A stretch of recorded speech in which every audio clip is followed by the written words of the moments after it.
Test 1, 2, 3, 4. Testing 1, 2, 3, 4.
I'm delighted and honored to be part of this very special day with you as you enter this significant new phase of your education and professional career. I congratulate you for the incredible commitment you are making to professional study and for the role you will play in expanded knowledge and new discovery. Today, you are taking a major step toward your life's purpose. We are thrilled that you're here, and I want you to know that you have the full support of the university in your study and practice. Healthcare and the health sciences are central to the University of Iowa's identity, the intellectual contributions that we make to the world, and the applied service that we provide to our state and nation's citizens. I welcome you to this great tradition, and I urge you to participate as fully as you can in the full life of this university, even as we adjust now to these very uncertain pandemic times. In the coming years, you will expand your knowledge and broaden your perspective in new, life-changing ways. At the University of Iowa, we continue to innovate in how we teach and learn, how we research and discover, and how we treat patients and serve the community. In recent years, we have developed programs that better integrate the basic sciences with clinical experience. We continue to enhance our leadership in medicine and the humanities, and we are continuing to build a pioneering, multidisciplinary scientific community. As we grapple with the challenges of the COVID-19 pandemic, the medical field has rarely been more important to our safety, health, and well-being. You are launching your professional training at a historic moment and at a time when our society needs you the most. For that and so much more, we are very grateful to you. I also want to extend many thanks to all the family and friends who are with you today, either here in person or in spirit. I know as medical students, you make enormous sacrifices in many ways to pursue your dreams. And I know you could not pursue those dreams without the support and encouragement and sacrifices of your loved ones. They are equally part of today's new beginnings, and we are exceedingly grateful to them. Once again, congratulations, good luck, and thank you for being part of this great university. And best wishes for success in the wonderful and challenging years ahead of you. Good afternoon. My name is Brooks Jackson. I'm Vice President for Medical Affairs at the University of Iowa, and I also serve as the Tyrone D. Arts Dean of the University of Iowa, Roy J. and Lucille A. Carver College of Medicine. I would like to formally welcome the class of 2024 and your families and friends, along with our faculty, staff, and students, to the 26th Annual White Coat Ceremony. This is always a wonderful occasion and a fitting culmination of Orientation Week activities. While I wish that we could all be together in person for today's ceremony, I would nonetheless like to offer a heartfelt welcome and appreciation to our new students, as well as our Carver College of Medicine administration and staff, department chairs, and faculty who have made today's event possible. As I had noted earlier this week, this is an extraordinary time. Our preparation and response to the coronavirus will continue over the coming weeks and months, and without question, we will continue to monitor the pandemic as we strive to provide the best medical education while keeping health and safety as our top priority. Again, thank you all for being here today, and welcome to the Roy J. and Lucille A. Carver College of Medicine. Good afternoon. You just heard from Dean Jackson. My script says I'm supposed to just start talking without introduction. So hopefully, magically, my name will appear perhaps here, up here, or not at all. It's my pleasure to be here today. Actually, I'm not here today. I'm recording this live on July 22nd. And if you're hearing this, it can only mean one thing. You're live too. I appreciate all the faculty, staff, student, friends, and family members who are here to share in this important occasion. As Senior Associate Dean for Medical Education, it's my job to help select the students who will attend the Carver College of Medicine. And I am pleased to note that the class of 2024 is truly an exceptional group. As a graduate of this college, I speak from firsthand experience when I tell you that this is a great medical school. Much better than the medical school I graduated from. We have excellent educational opportunities for growth both inside and outside of the classroom. One of the truly great things about Iowa is its people, and you will find that the Carver College of Medicine faculty and staff really care about your experience here and will be there for you throughout your medical education. There also is an unparalleled spirit of collaboration among students as well as faculty that makes for an outstanding learning environment. I know that as the college's newest students, you will strengthen and carry on that tradition here and wherever you go. Now it is my privilege to introduce the keynote speaker for the 2020 White Coat Ceremony, Dr. John Boatti, Professor and Chair of the Department of Radiation Oncology.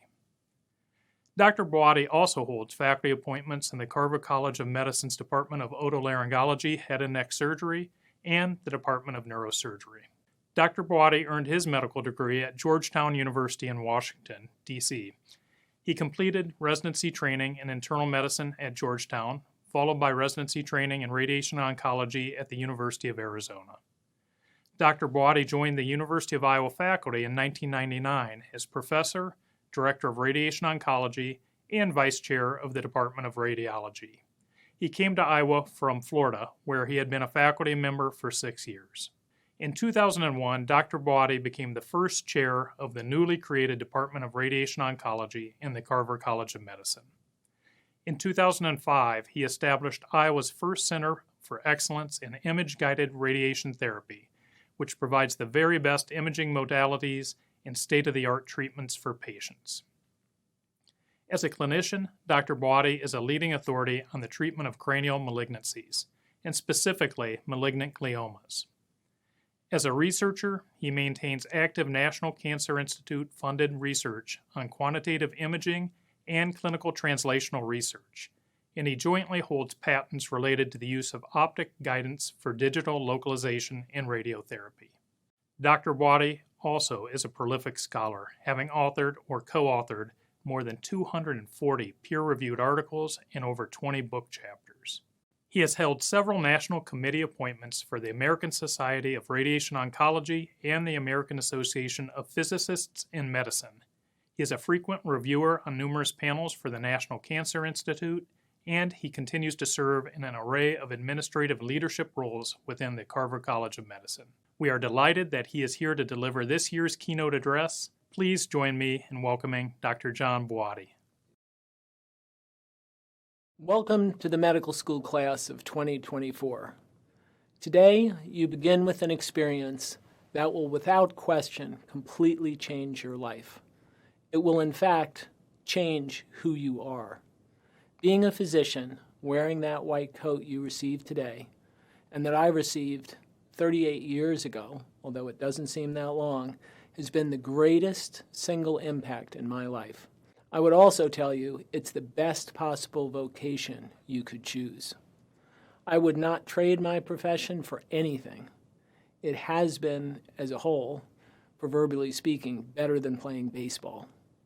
During the next years, you will have the opportunity to see many things.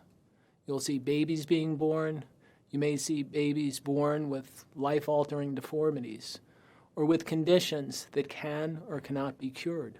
You will see patients with aggressive cancers cured by the miracles of modern medicine, and others who are unspared the wrath of cancer's spread despite our best efforts, and hence lead to your patient's death.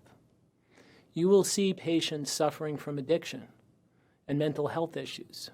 You will see disparities in care and opportunities to help those disparities. Medicine can be the way you contribute every day to help someone else, to make the world a better, more equitable place. What a great gift to use knowledge, skill, and work to help someone. There really is nothing in your life or in my life that can be that impactful. Now, with this prologue, I have a few words of advice for the coming years as you move forward. First, choose your passion. Do not choose your ultimate decision towards a career in primary care versus neurosurgery versus pediatrics based on a perceived lifestyle, pay, status, or how hard it is. Spending 8 hours doing something you don't love is way harder than doing 12 hours of something you love. You've all worked incredibly hard to get here. Some specialties may be harder to enter, but with dedication, you can get there. I wasn't accepted into a radiation oncology program, and I was told point blank by the chairman at Stanford that I would never do real research. As a chair of the Department of Radiation Oncology for the past 20 years and a significantly funded NCI investigator, I can tell you that they were wrong. Be determined to do what you love. You deserve it, and it will increase your impact. It may take a little bit longer, but it's worth it. Second, a big part of success is showing up. And I mean showing up with your A game every day. You're not the smartest person. I'm certainly not, but I do show up, most often early. You can learn a tremendous amount by being there, observing patients, observing your staff, observing nursing, observing therapists and other members of the healthcare team. Being a keen observer and paying attention to the whole healthcare team will serve you well. Care about your patient, and you will show up every day with your A game. Third, very, very sincerely, take care of yourself. There is a real national crisis of physician burnout, fatigue, depression, and even suicide. How do we rectify this as being the best possible vocation and having this crisis? The reason? Medicine is stressful. As an oncologist, I take care of adults and children, largely with brain tumors. Many of these patients may not have a curable disease. I talk to the patients about their goals, about their recurrence, sometimes about preparing to die, and it deeply affects me. I've had conversations with a young mother with breast cancer about what's going to happen with her children, about what she cares about. If it doesn't affect you, it's time to quit. Then on top of that, there may be piles of rules of billing documentation, compliance, and things that frankly pale in comparison to the importance of previous conversation.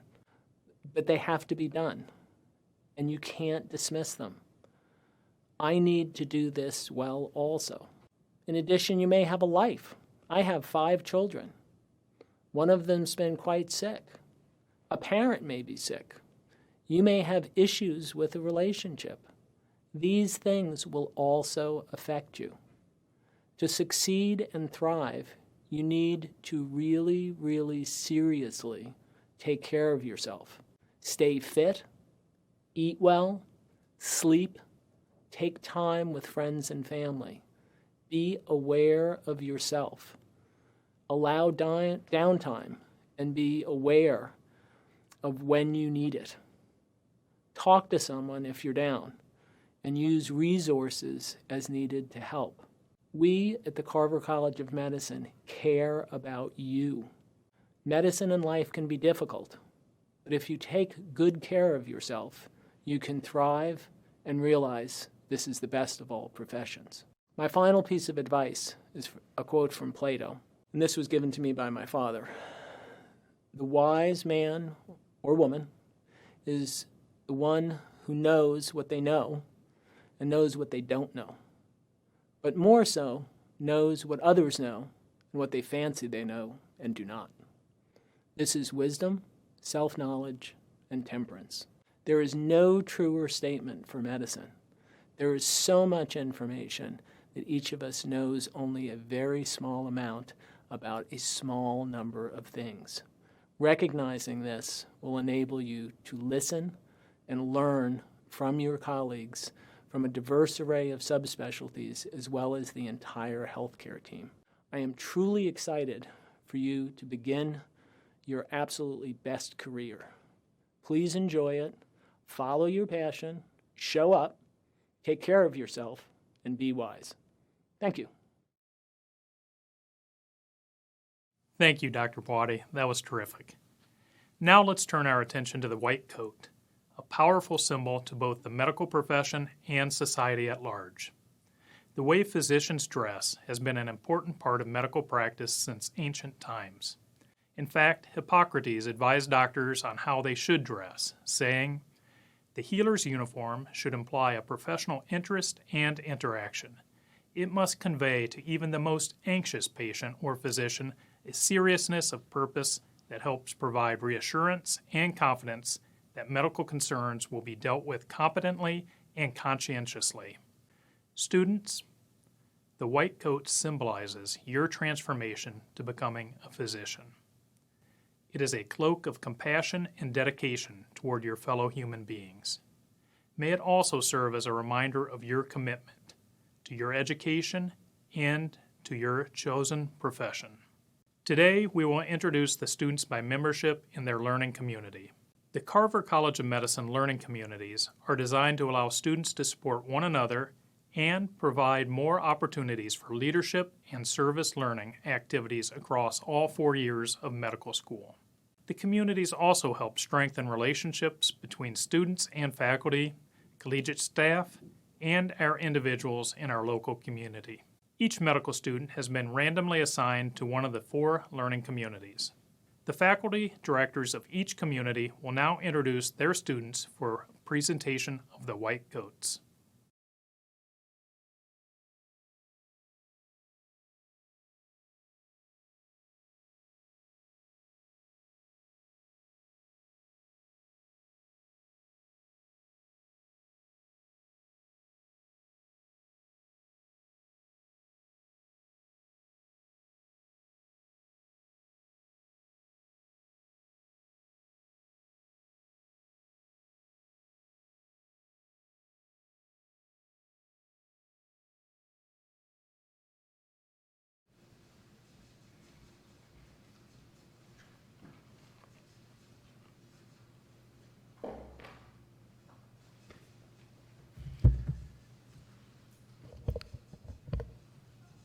We set for the live cast? We on? Great.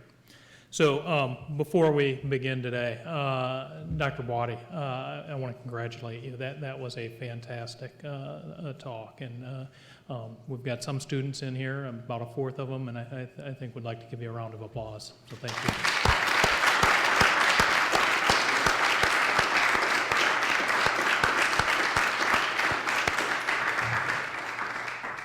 It was very well done. We set for the live cast? We on? I'm actually not here. Before we begin today, Dr. Bwadi, I want to congratulate you. That was a fantastic talk, and we've got some students in here, about a fourth of them, and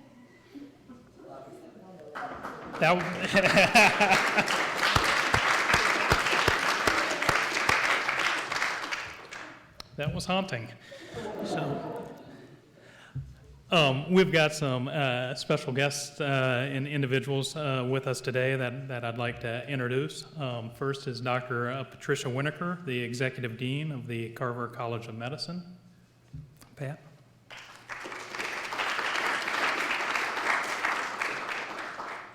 Next is Dr. Suresh Gunasekaran. Did I do all right? He says he does not have a white coat, but he is the Associate Vice President for UI Healthcare and the CEO of the University of Iowa Hospitals and Clinics. We've got, sure, thank you. We have Dr. Brian Privet, who's the President of the Iowa Medical Society. Brian. And again, we've got Dr. John Bwadi, who delivered today's keynote address. That's enough applause for John. It's going to start going to his head. So, for the presentation of the white coats, we will begin with Dr. Michael Hogsdal and Paul Van Hoekelum, who will represent the Bean Learning Community. As they read the names, Executive Dean Winokur and I will bestow the white coats, and Dr. Privet, CEO Gunasekaran, and Dr. Boadi will offer their congratulations. Dr. Hogsdale and Dr. Van Hoeklam.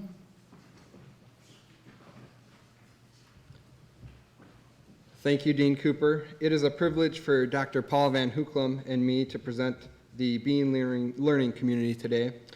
The Bean Learning Community name pays tribute to a prominent physician whose legacy is still very evident in the Carver College of Medicine.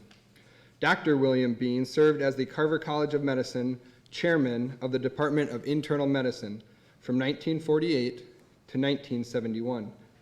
During that time, building a great academic enterprise that encouraged excellence in patient care, in education, and research. He was noted for boundless curiosity and a genuine love of learning. His leadership style encouraged and even inspired young faculty to, quote, "to greater heights of achievement than most dared to dream they would attain." And now it is my pleasure to introduce Dr. Paul Van Hoeklam from Emergency Medicine, who will introduce the new members of the Carver College of Medicine's William Bean Learning Community as they receive their white coats. Thank you, Michael.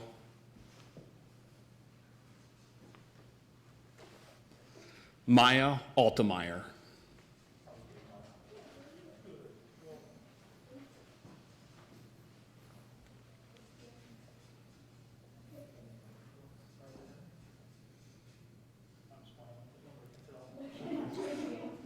Emily Belding.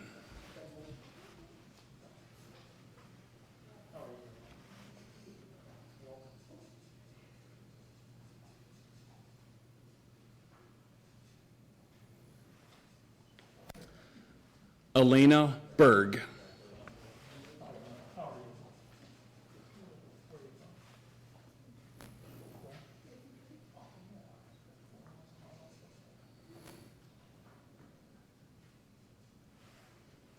Krista Bergquist.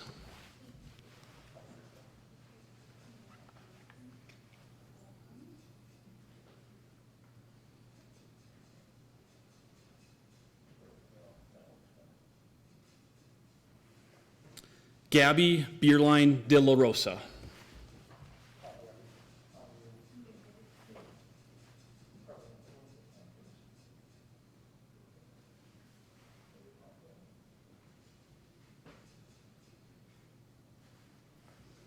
Krikor Bornazian.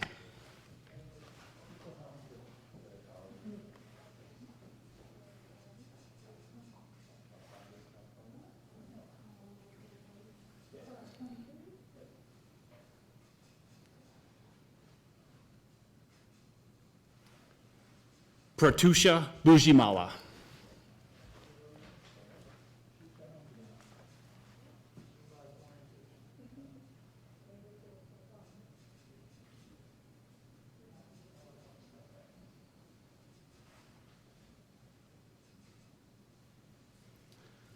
Samuel Choice.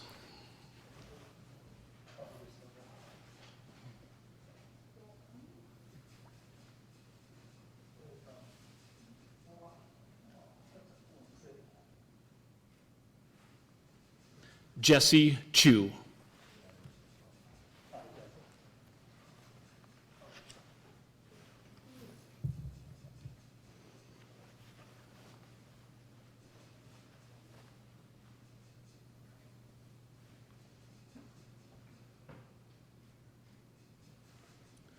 Victoria Cunningham.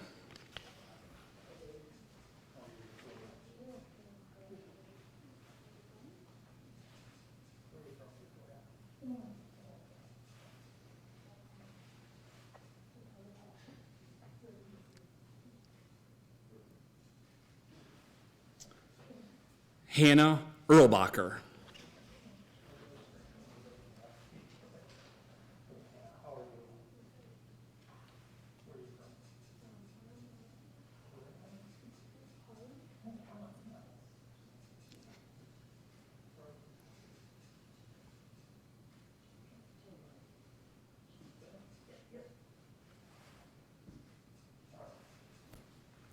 Richard Gardner.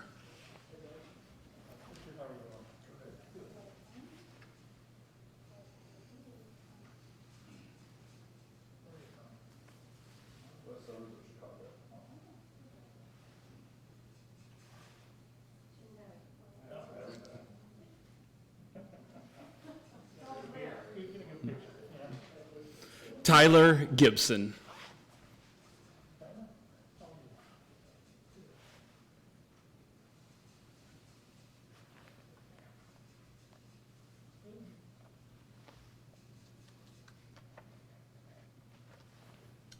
Nicole Hare.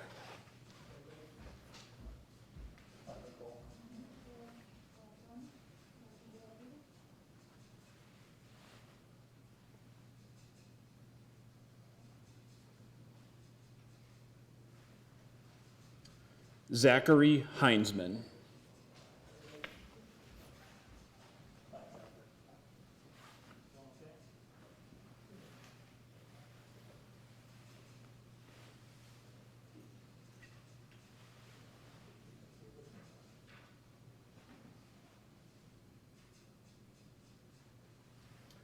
Joseph Henches.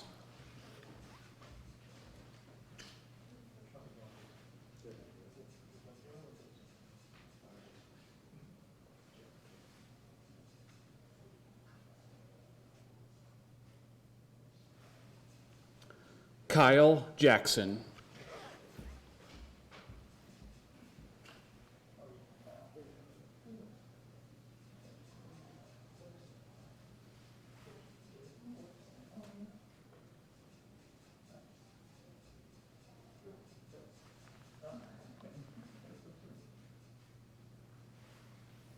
Emmanuel Jeffrey.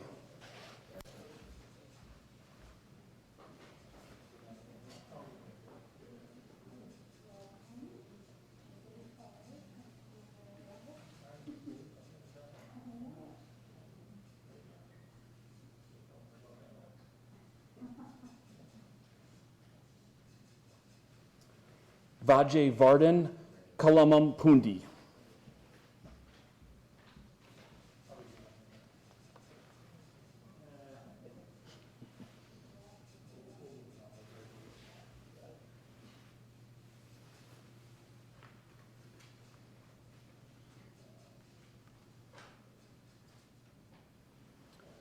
Jacob Coetzer.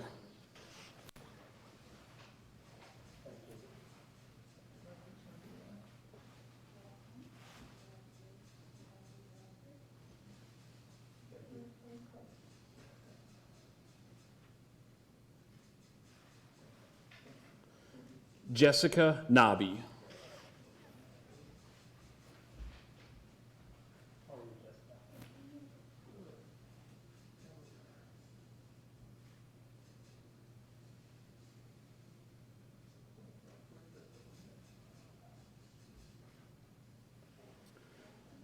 Jeffrey Kuziel.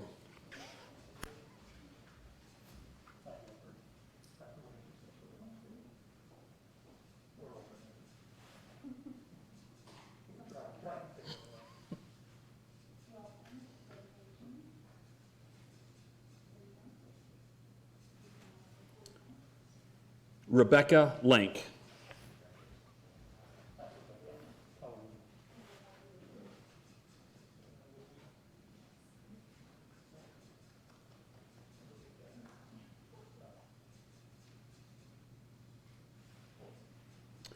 Emma Lewis.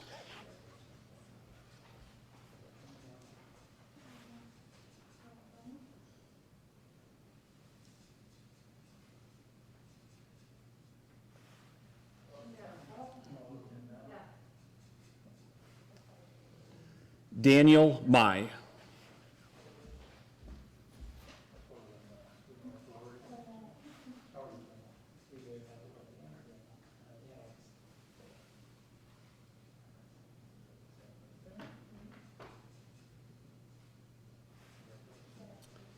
Elvir Gepnong.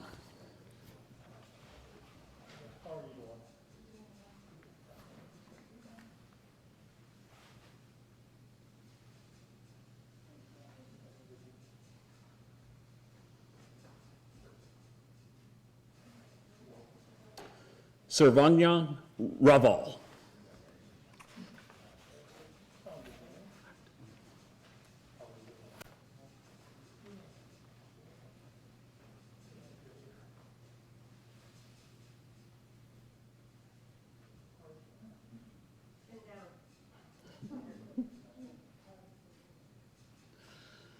Brian Rodriguez.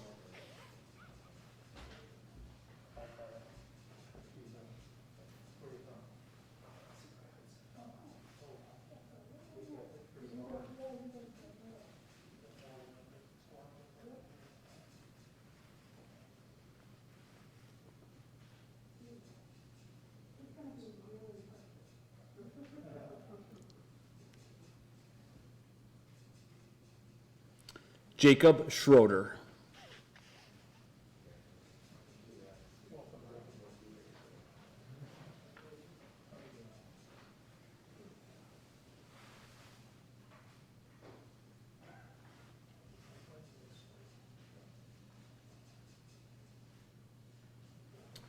Patrick Swarthoff.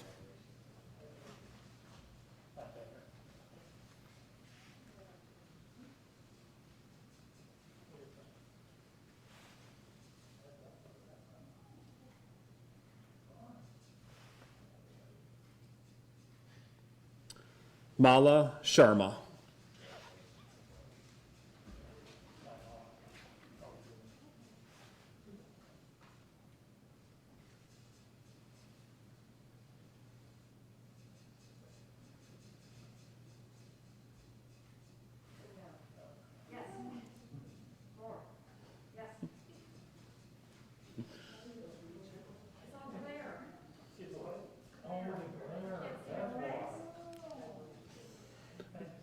Catherine Sharp.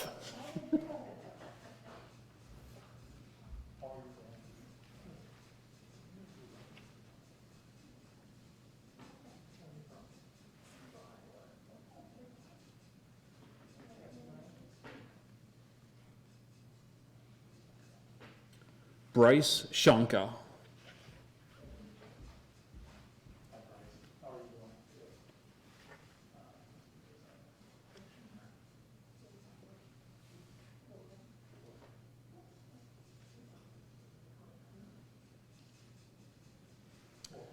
Utah Sioux.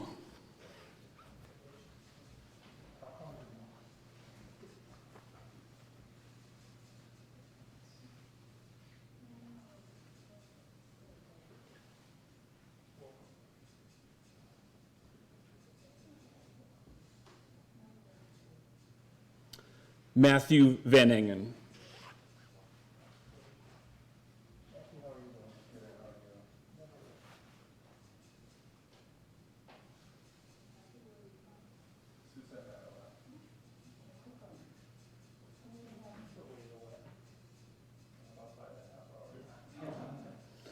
Max Way.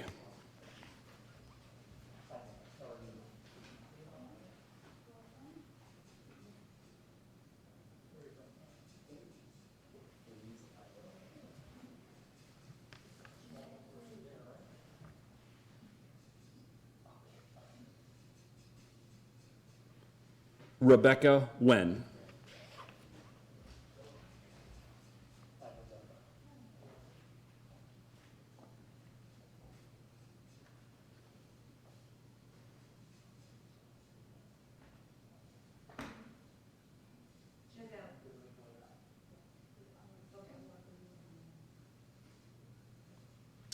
Piper Wenzel.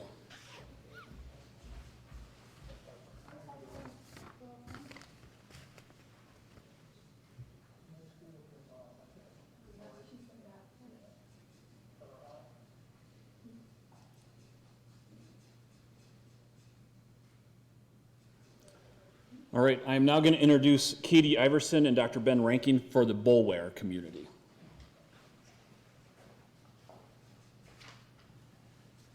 Good afternoon. I'm Ben Rankin, a clinical professor of pediatric cardiology, and along with my colleague Katie Iverson, we're excited to introduce the members of the Bulware learning community. Our learning community name pays tribute to Dr. Lois Bulware, who was a pretty remarkable person. Dr. Bulware worked her way through college during the Great Depression and was one of only 6 women in a graduating class of 101 in her medical school. After completing her training, Dr. Bulware worked as an assistant director of student health services from 1938 to 1970. She attempted to retire in the early 1970s. While on vacation and during retirement, Dr. Bulware read an article about patients' poor experiences in the healthcare system. Motivated, she promptly returned to the university in a new role to establish the first patient advocacy program in the nation. The physician-patient relationship was very different in the 1970s. Giving patients a voice in their medical care was a revolutionary idea. The changes that resulted from Dr. Bulware's efforts included introducing interpreters for non-English speaking patients and developing what is now the UIHC volunteer program. Patient representative services still exist today in the Office of the Patient Experience. After a second attempt at retirement, Dr. Bulware was apparently good at everything except for retiring. Dr. B made it her mission to create a place for family members to wait while their loved ones underwent surgery. In 1978, a year after its creation, the lounge provided service to more than 10,500 visitors. The Bulware Day of Surgery Lounge is still in service today. Dr. Bulware's accomplishments did not bring her fame or fortune or academic accolades. Those opportunities did not exist for women during her career. Rather, she was driven by her work ethic, love of learning, and desire to care for her patients. These are all traits we hope to instill in our Bulware community members. At this point, I'll turn it over to Katie Iverson, who will introduce our team. All right, welcome everyone. Okay, Bears, let's get it started. Here we go. Samuel Ehrenholtz.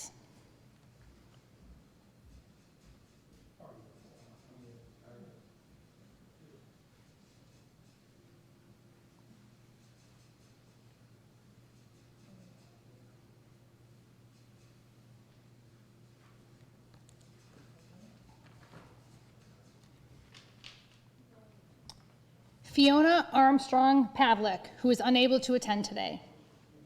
Jaden Bisson.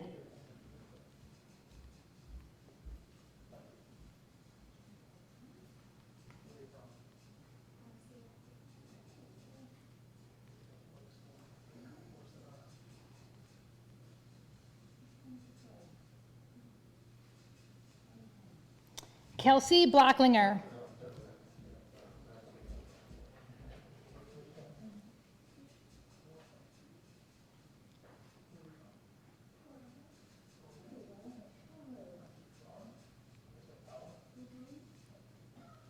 Claire Betcher.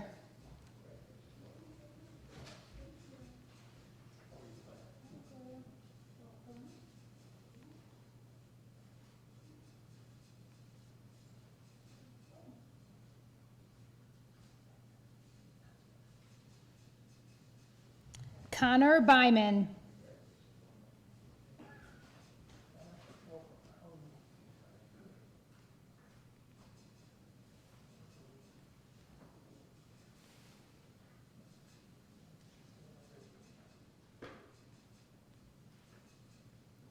Timothy Davey.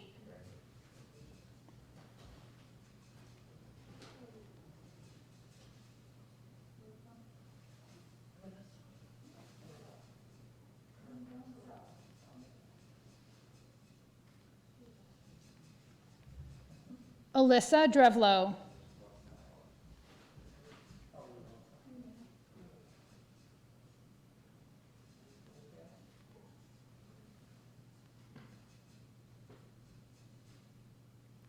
Lawrence Fung.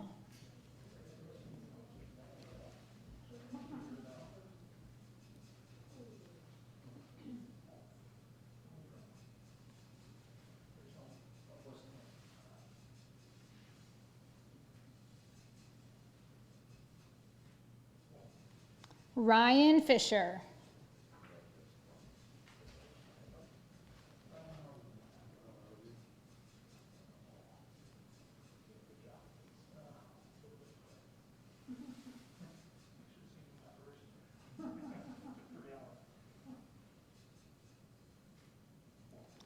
Garrick Gama.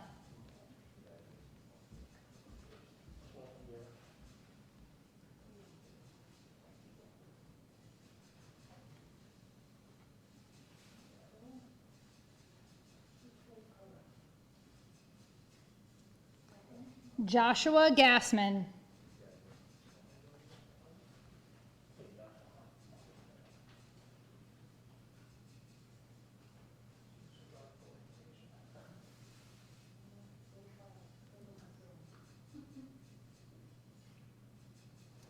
Ella Gerke.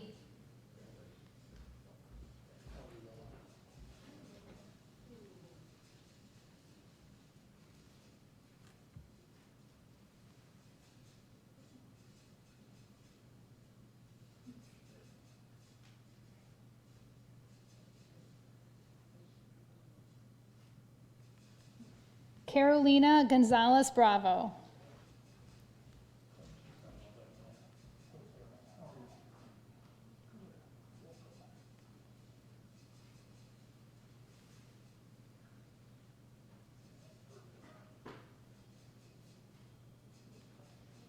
Anurada Gore.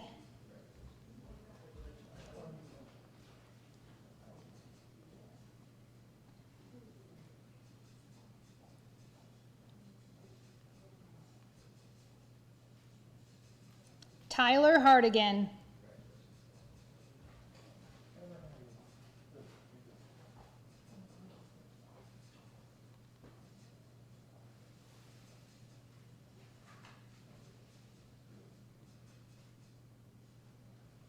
Kaylee Haas.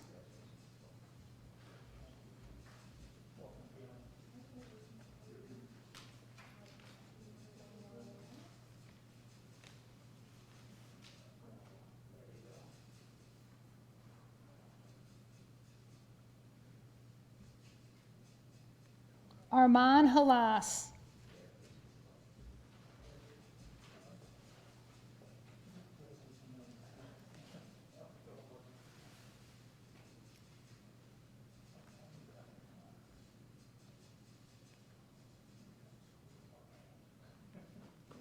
Stephen Wong.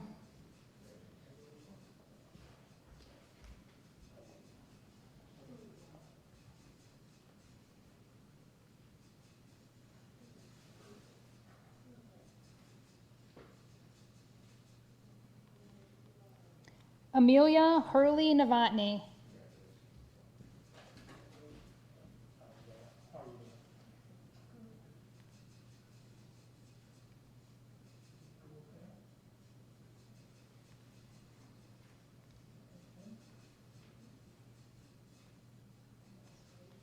Grant Hurt.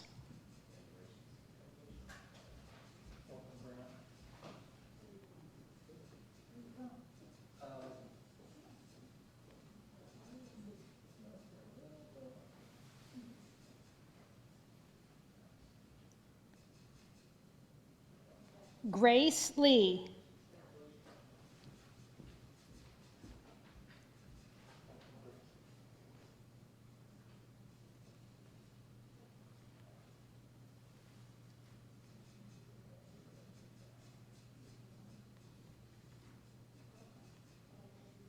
Benjamin Linden.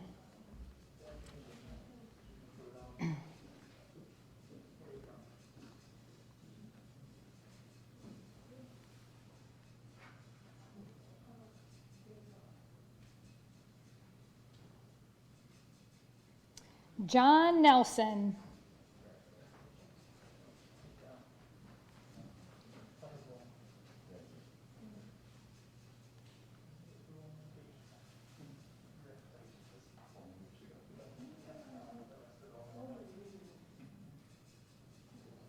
Alyssa Olson.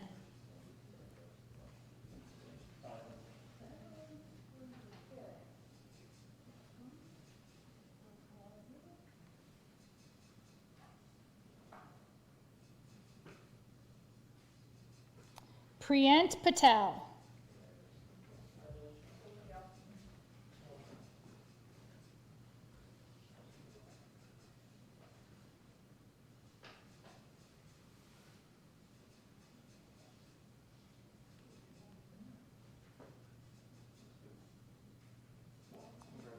Caitlin Paulson.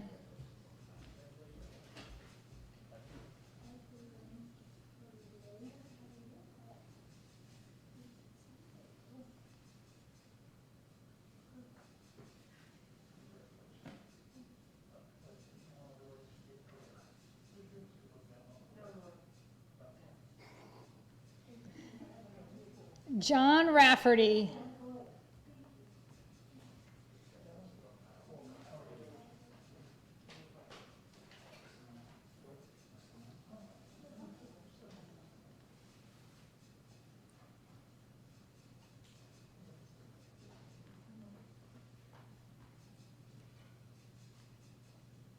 Nolan Radetsky.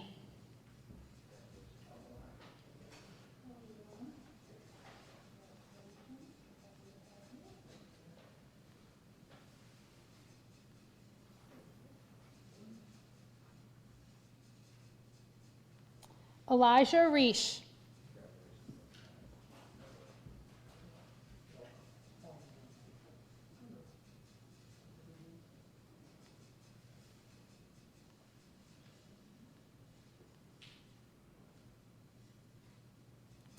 Stephanie Rodriguez.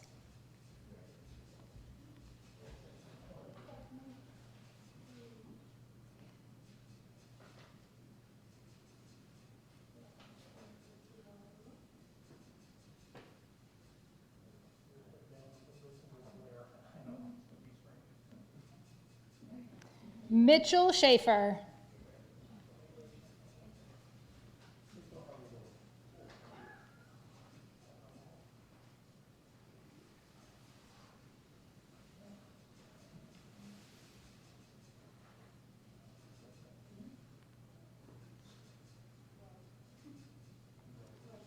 Alexandra Sharp.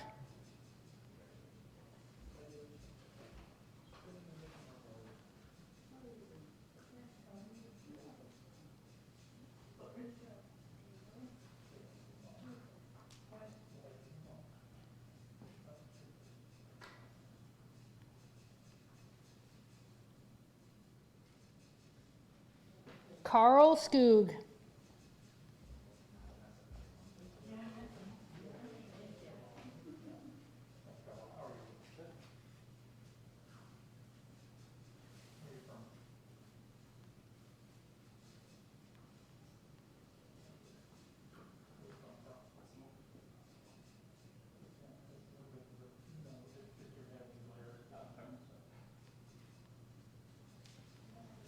Jacqueline Smart.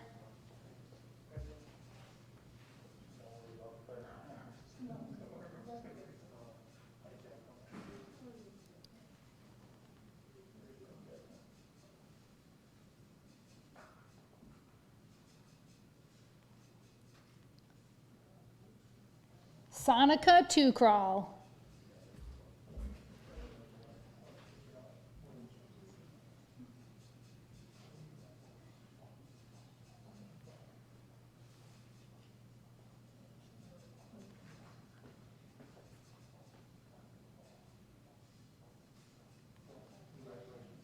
Allison Yoon.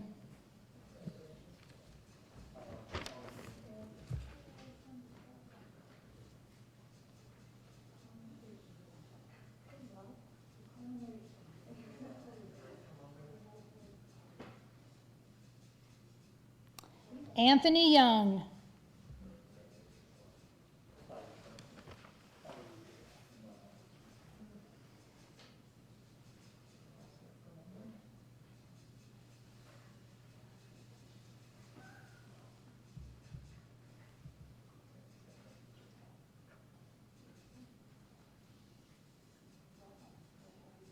It's now my pleasure to introduce Doctors Catherine DeGeeter and David Swanson to talk about the Flox Learning Community.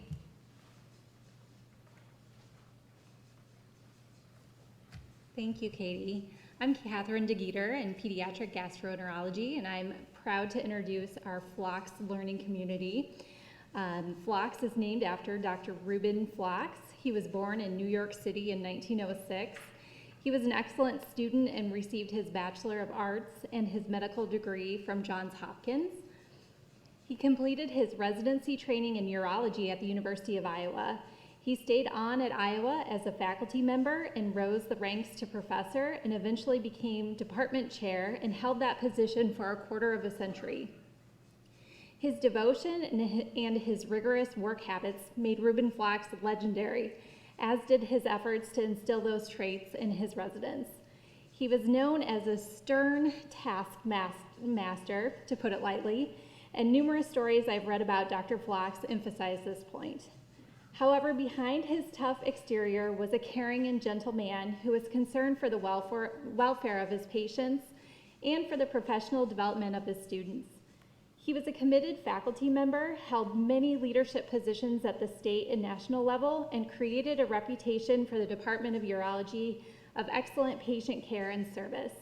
I hope our students are inspired by Dr. Flock's passion and compassion. I'll introduce Dr. David Swanson, who's going to bring on the Flock students. All right. Thank you very much, Catherine. We'll bring them on. First up, Saad Aziz.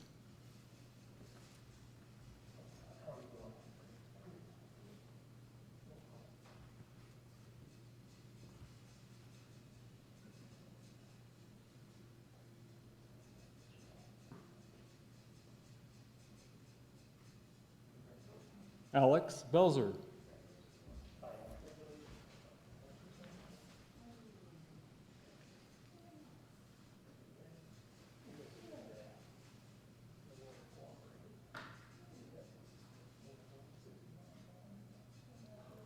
Michelle Bremer.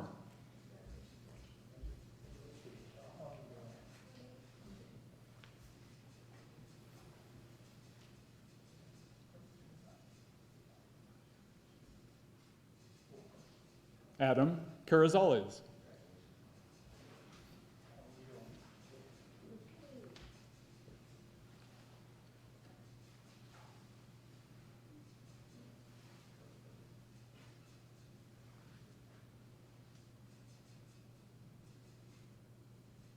Alexander Choi.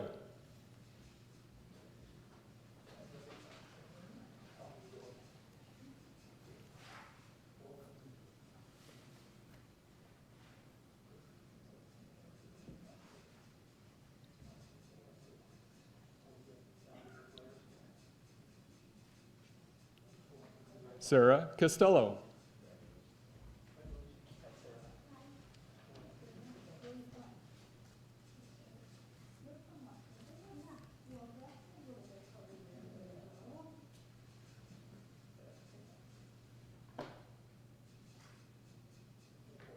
Tyler Crow.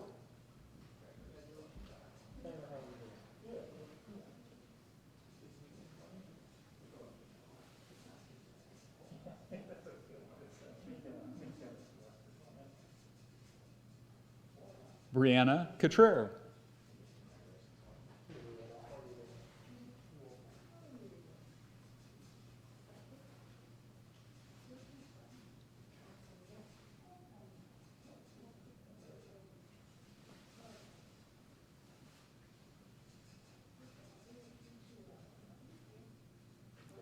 Peter Eckerd.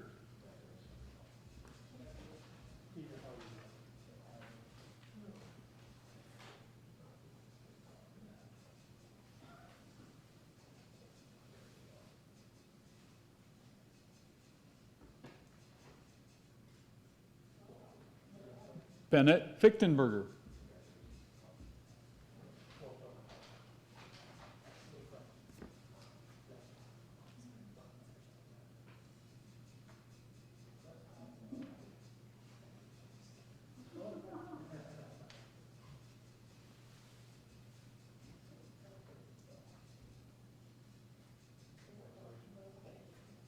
Emily Fuller.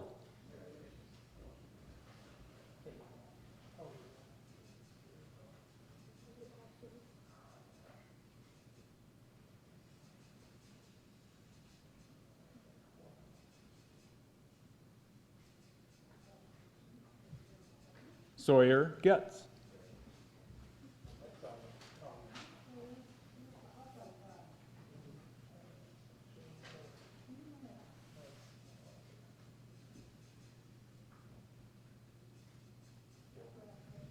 Martin Gorey.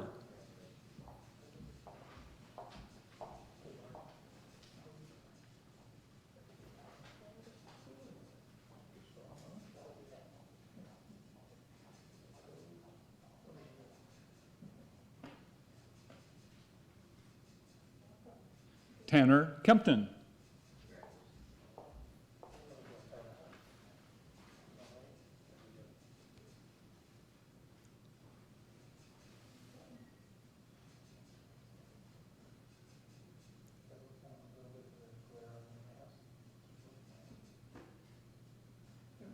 Elise Kirian.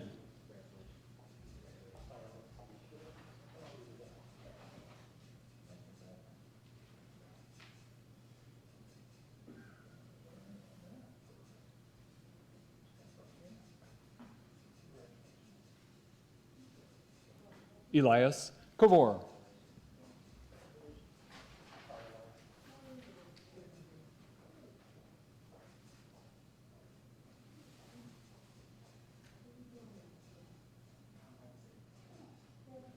Madeline Krager.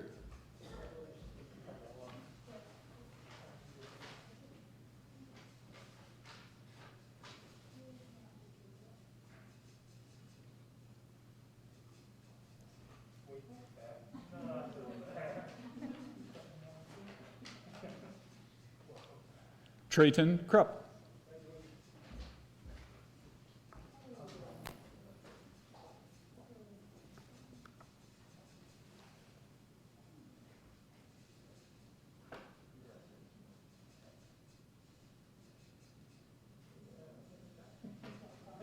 Lola Lozano.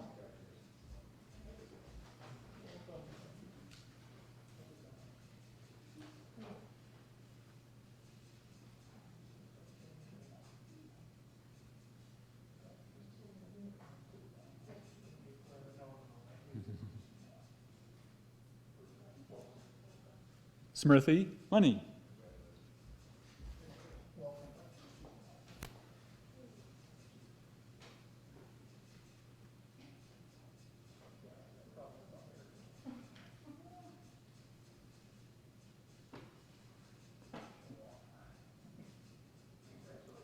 Christopher May.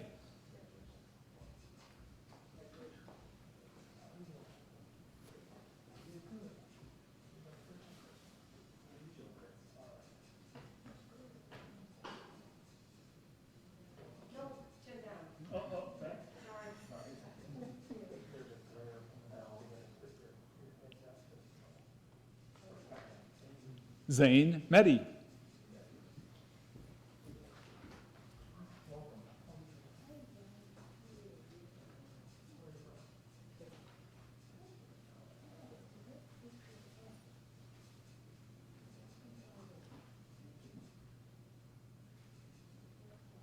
Meredith Music.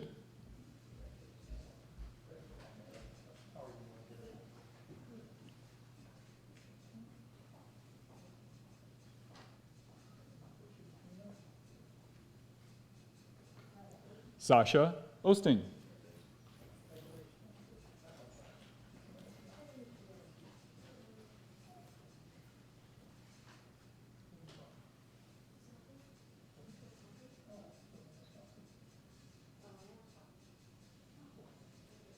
Albert Pedroza.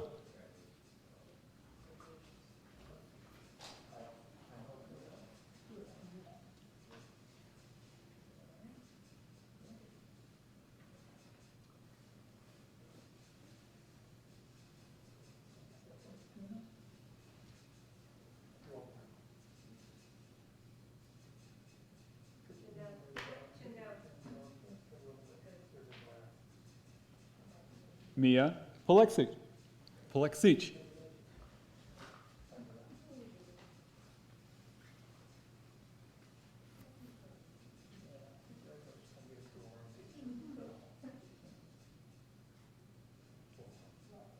Elizabeth Pritchard.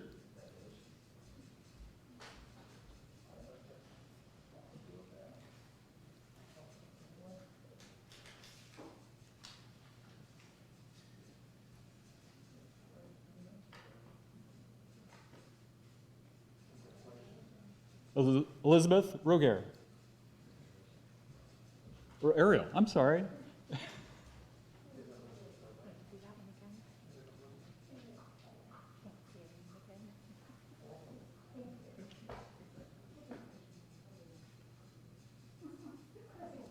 Thomas Romano.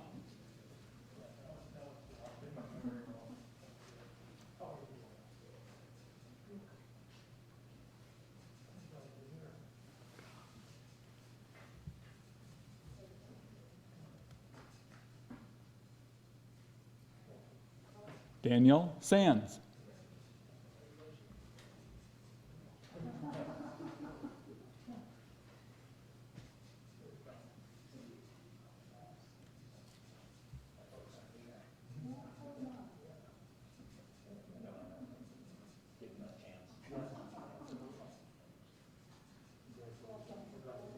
Megan Sinek.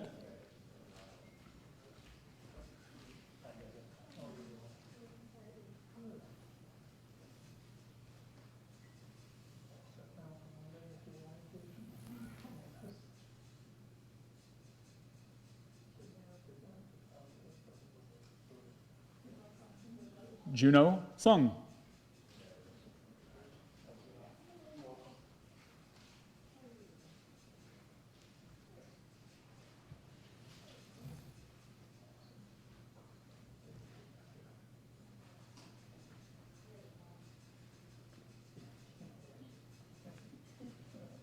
And Tuku Tazagol is unable to attend, so next will be Emilio Tovar.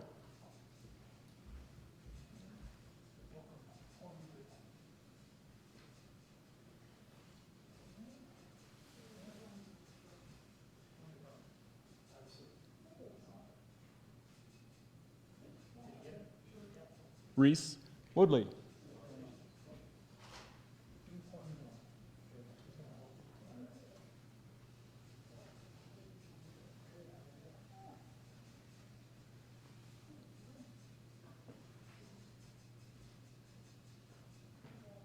Brianna Wright.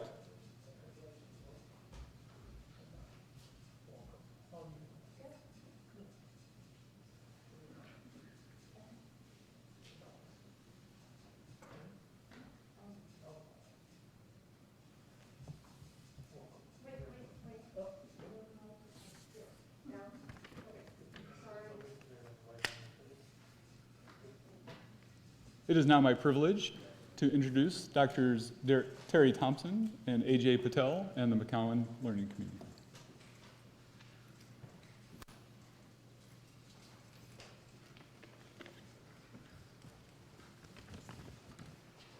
Hello, I'm Dr. Terry Thompson, and I am going to tell you a little bit about McCowan. The learning community is named after Dr. Jeannie McCowan. Dr. McCowan was among the first women to enroll in and graduate from the University of Iowa Medical Department, as it was known in the 1870s. She attended medical school at a time when many medical schools did not accept students that were women, and she received her MD in 1876. She was a widely respected and active leader in state and national medical societies, and she founded the Iowa State Society of Medical Women. In addition, she promoted numerous projects supporting women, children, and institutionalized people. The McCowan community continues its commitment to community service with its support of the mission of the Domestic Violence Intervention Program, among other projects. And I'm pleased to present Dr. AJ Patel, who will be introducing the newest members of the McCowan Learning Community. AJ? Thank you so much, Dr. Thompson. To start, Akanksha Agrawal.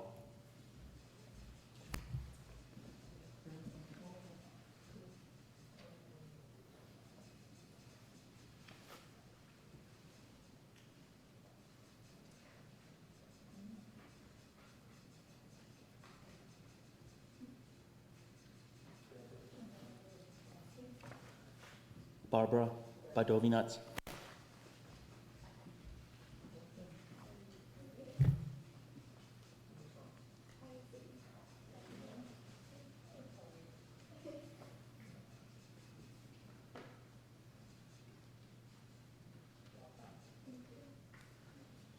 Nabil Beg.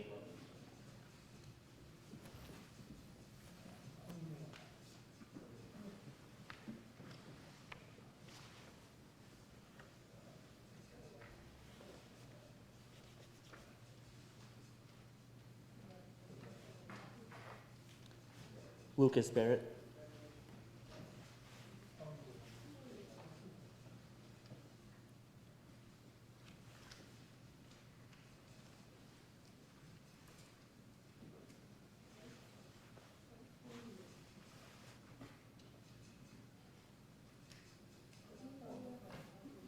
George Cooper.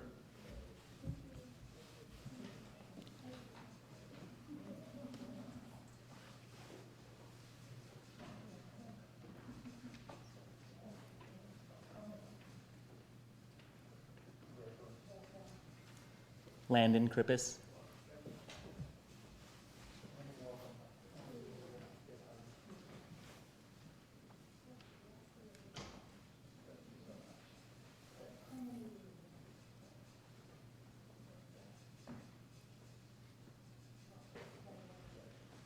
John Davison.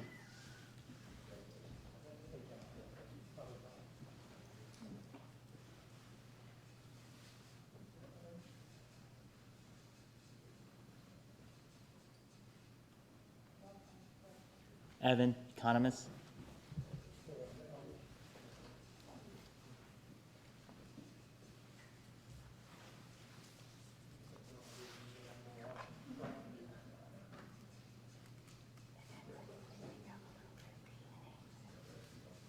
Francis Fan.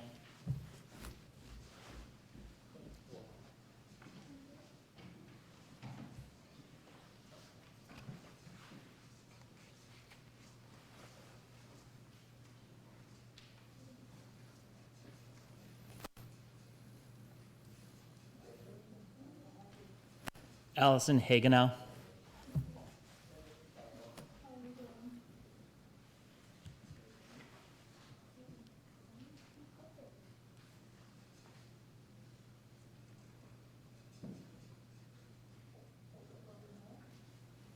Christian Henriksen.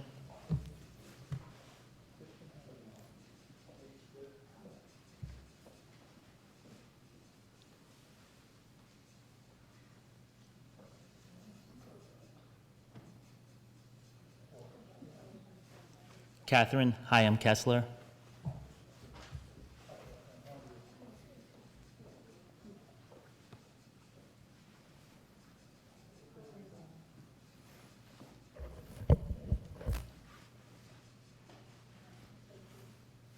Jacob Horn.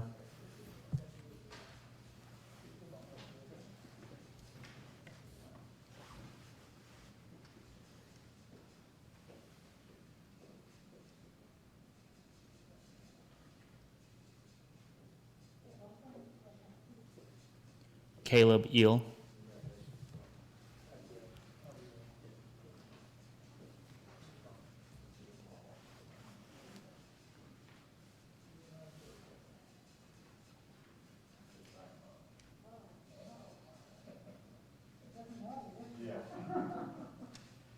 Kinneri Korea.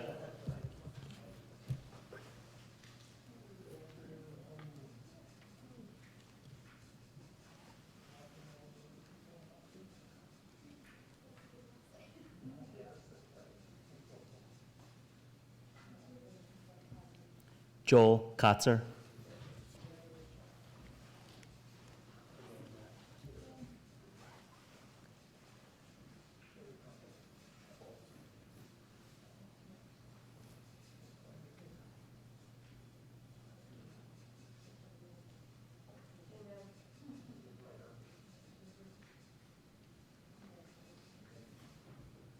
Kelsey Kalasa.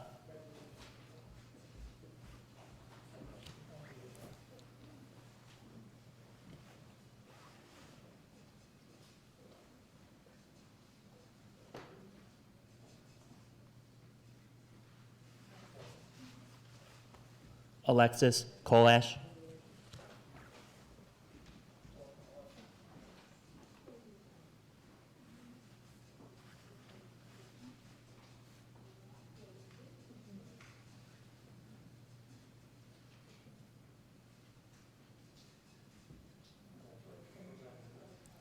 Jace Lapierre.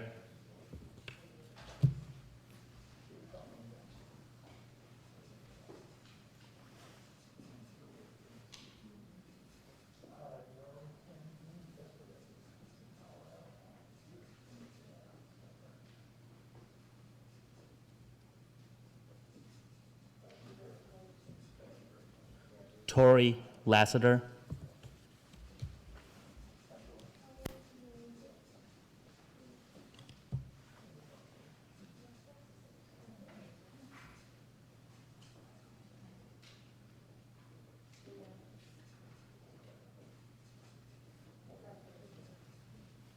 Shannon Linderman.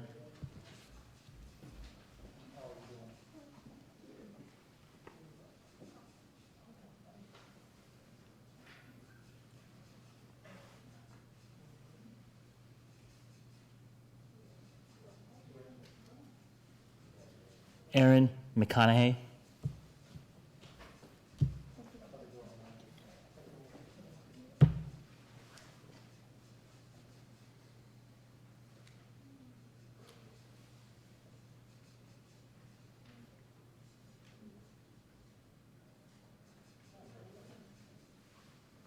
Rebecca Miller.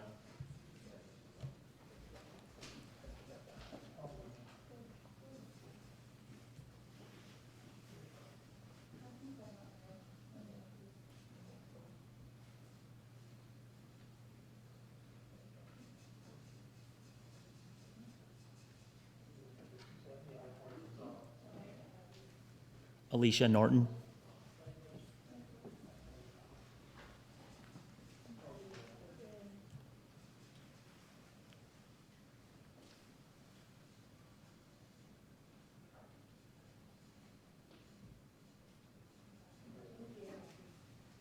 Anthony Piscopo.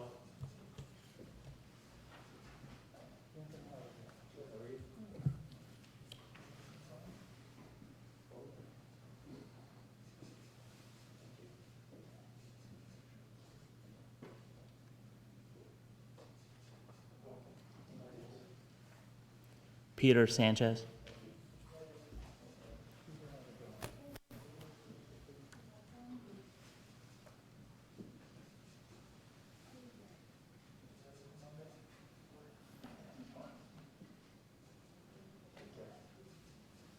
Melissa Schieber.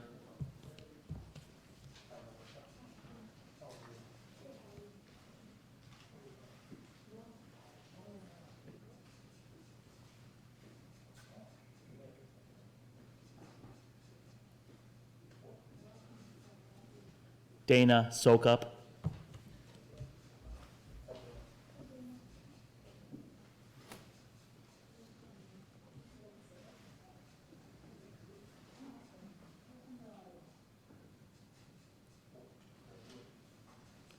Allison Stein.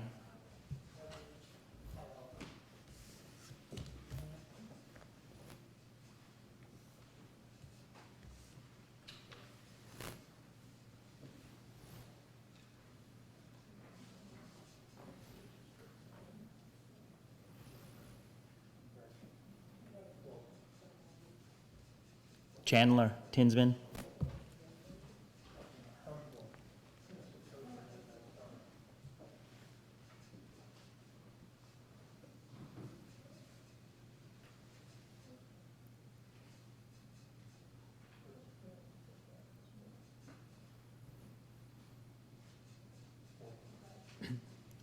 Christian Vanderloon.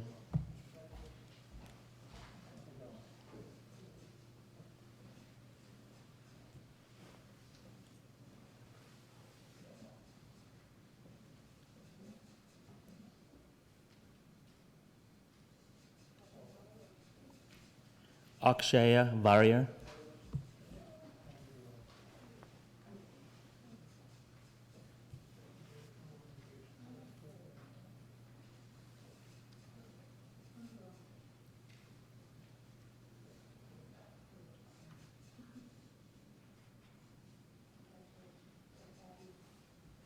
Callie Weiss.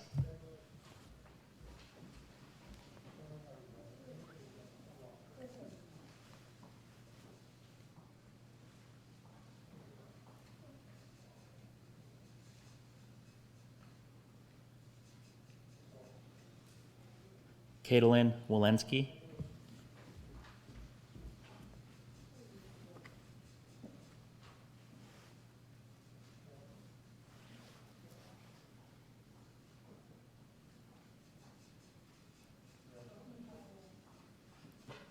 Austin Wisnowski.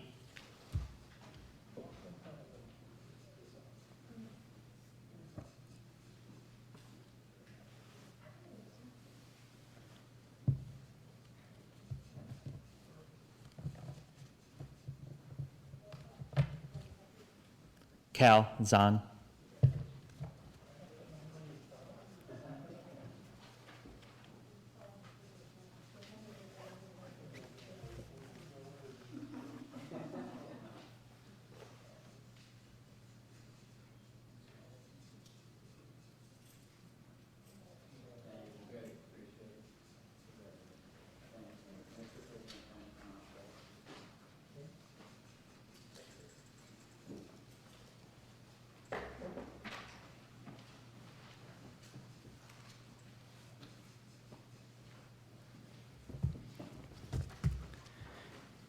There is perhaps no greater social duty than the one a physician accepts.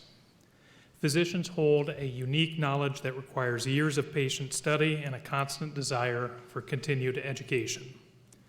Class of 2024, when you decided to become a physician, you made a promise to practice the art and science of medicine faithfully and truthfully.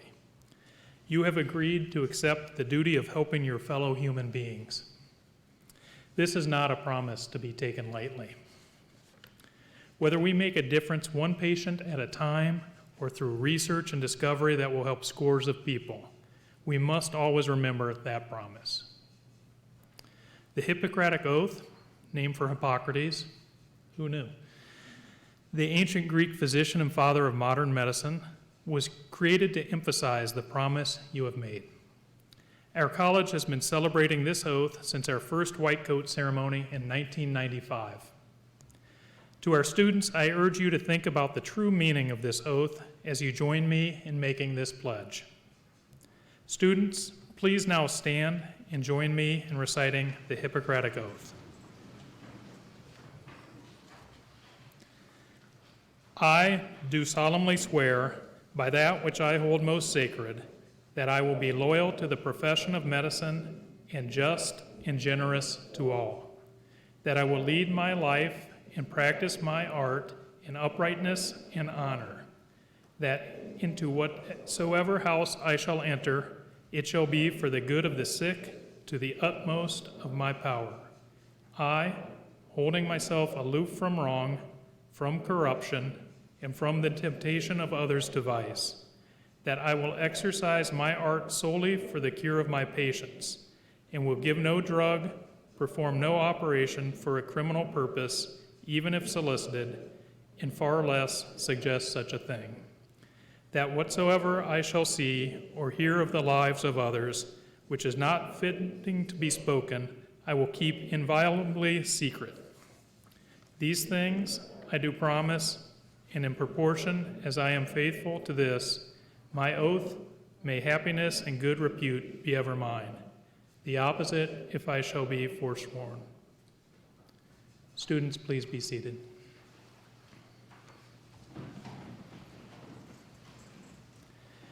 This concludes the formal portion of our ceremony. We ask students to gather outside in the Murph courtyard for a class photo. Thank you all so much for joining us today. Have a good afternoon and a pleasant weekend. We'll see you Monday.